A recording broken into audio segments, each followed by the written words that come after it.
welcome back to my channel. Today I'm going to be showing you the process of how I put together this new watercolor palette. I decided to make this palette because I started taking commissions recently. I even opened the Fiverr account and I really felt the need to have a place to look for any color I could need. And I say this because most of my watercolor palettes are limited color palettes, so only 3 to 6 colors, roughly. A little bit more, a little bit less, but it's quite limited in comparison to what I was feeling the need to use for commissions.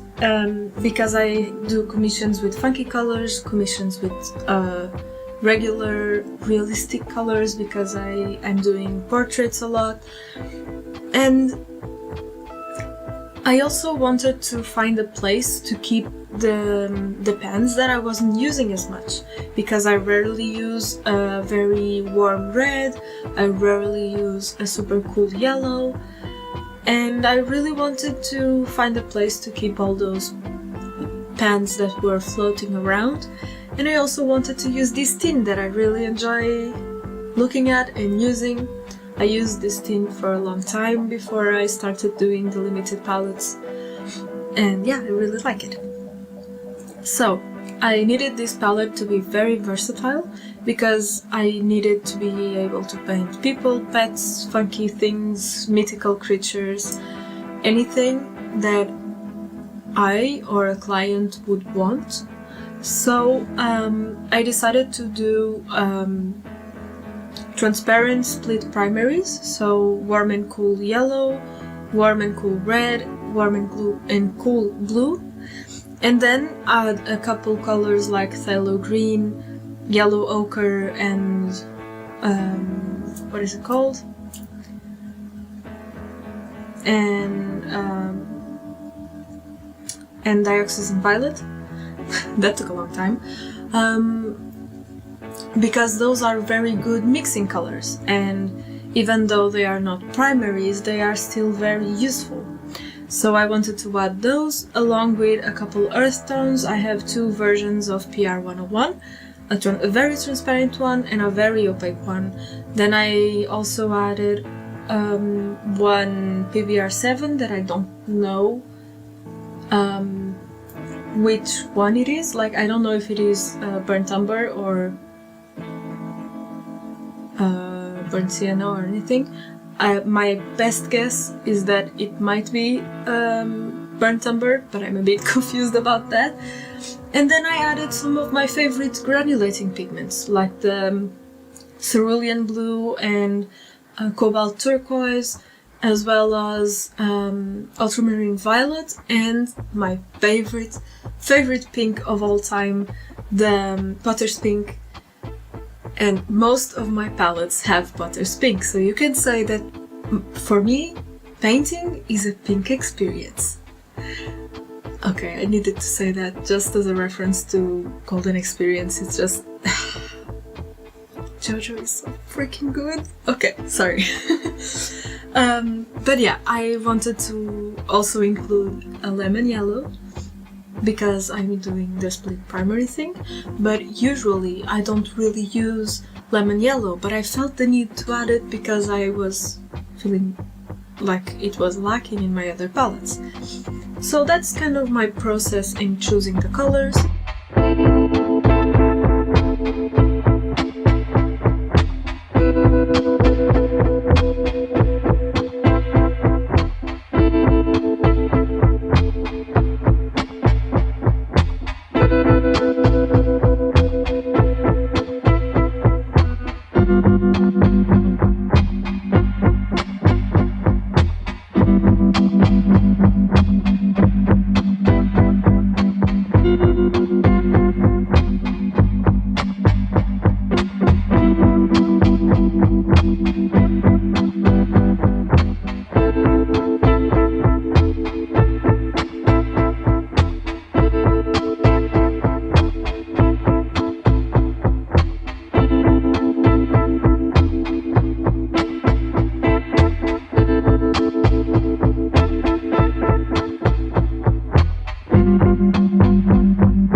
I chose were Van Gogh's Azure Yellow Light,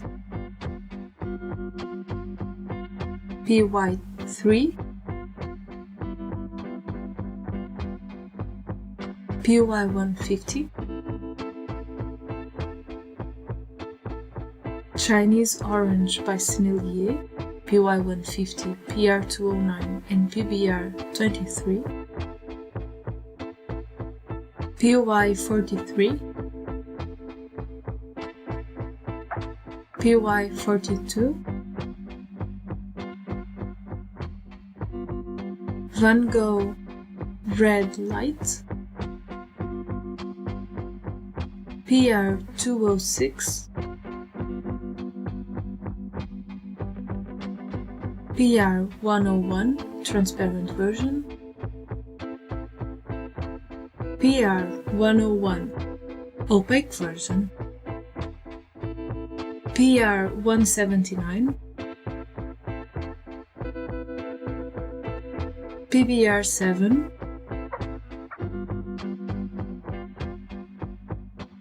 PV19 quinacridone magenta, PV19 quinacridone rose, PV29,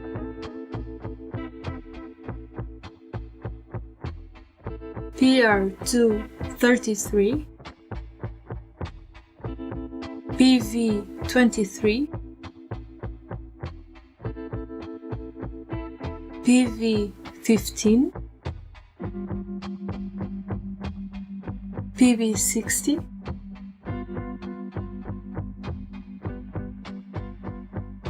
PB15, Mijello Mission Gold Indigo, PB29, PB27, PBK7, PB28, Cobalt Blue, PB28 Cerulean Blue, PY129, Sennelier Greenish Amber, PB60, PBK7, PY83, PG7, PG8, PG50,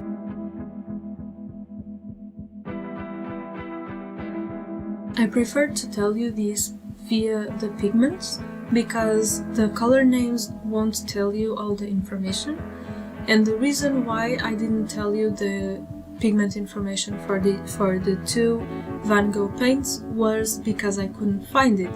Now these pens have a long time and I don't really have the outside wrapping anymore, and I don't know the pigment and I couldn't find it online, so that's why. And also I only made a distinction in terms of color names when there were multiple pigments or when I had that pigment repeated because it had different properties. That's it, yeah. For this palette I decided I wouldn't make a mixing chart because, as useful as a mixing chart may be, I know pretty well most of these pigments and how they behave with each other because I've used them in other palettes. I've done mixing charts with a lot of colors before, and frankly I didn't feel like it was worth the paper because there are so many colors here. I think there are 28 colors, and to make a 28 color chart you need to use a huge sheet of paper.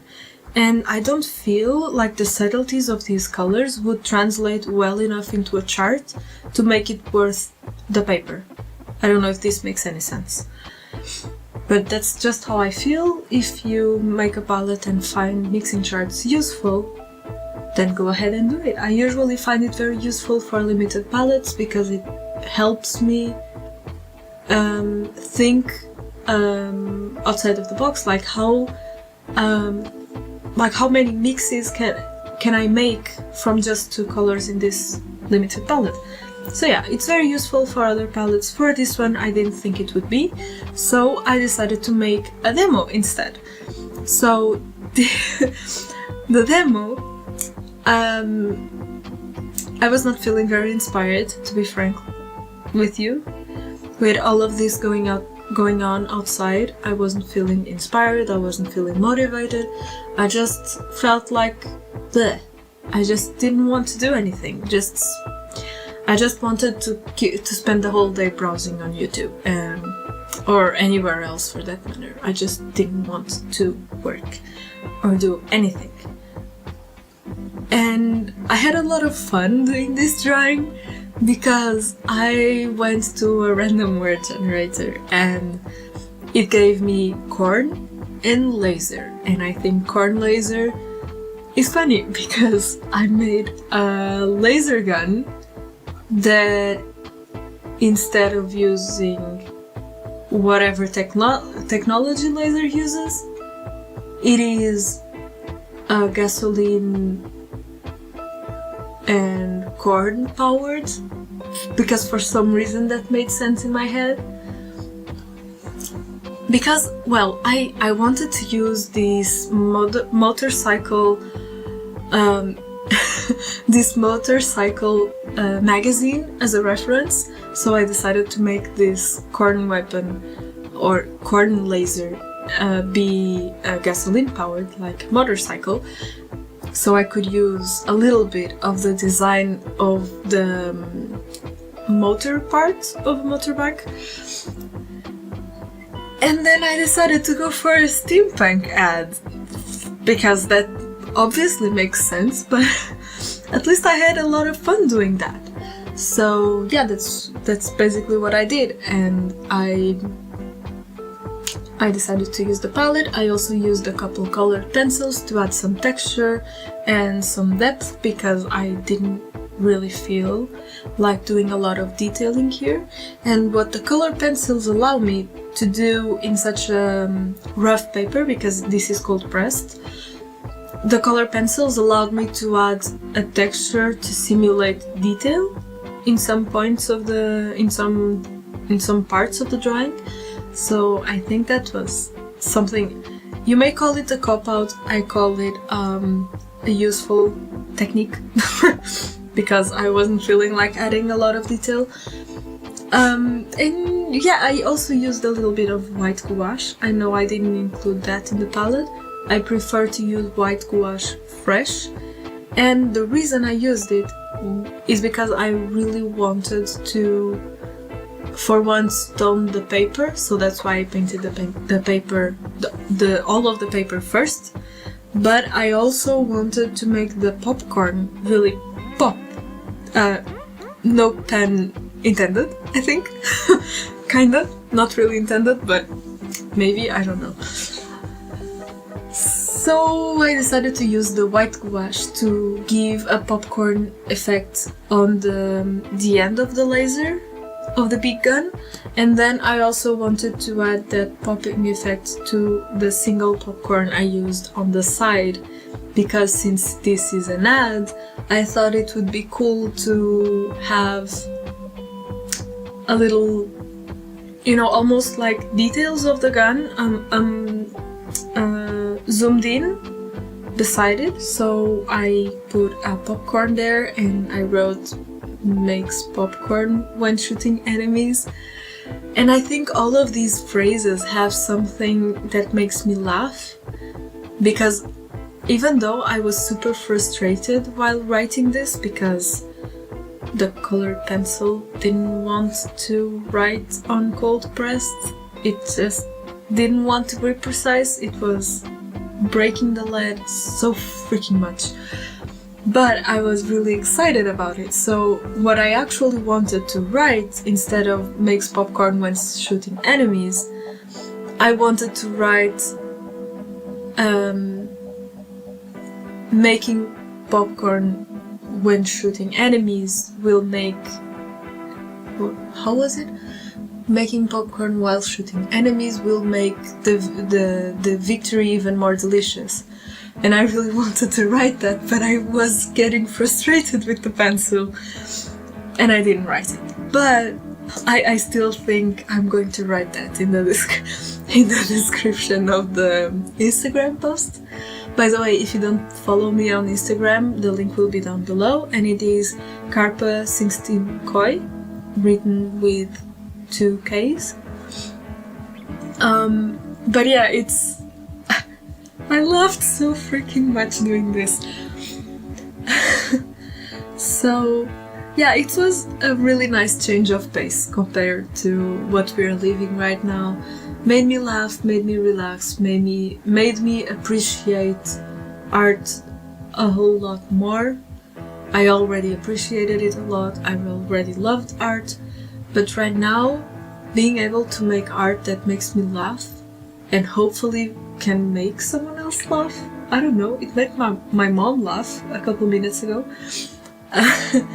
But making art that makes myself laugh and hopefully someone else laugh, I think it's something that really helps me cope with things. And right now, doing this, I finished this today, so finishing or doing a drawing / painting, whatever you want to call it, that makes me laugh this much was so refreshing, and it helped me so much. So if you're feeling lonely, or if you're feeling sad with all this situation, allow yourself to feel it, but also try to do some funny art, because it will make you feel so much freaking better. It will feel so good if you do some funny art for yourself, even some guilty pleasure art, whatever you want. Just if you can make yourself laugh, you can make yourself feel just that tiny bit less lonely. But yeah, thank you very much for watching. Please stay safe. If you can, please stay at home. If you are a health worker or someone who works in the food industry or delivery person, if you are still working, thank you for working during this time to make us be able to stay home. And yeah, if you are not one of those people, please remember they are out there working so that we can be safe. So please stay home so they can be safe. Yeah, so a big hug, and until next week. Bye!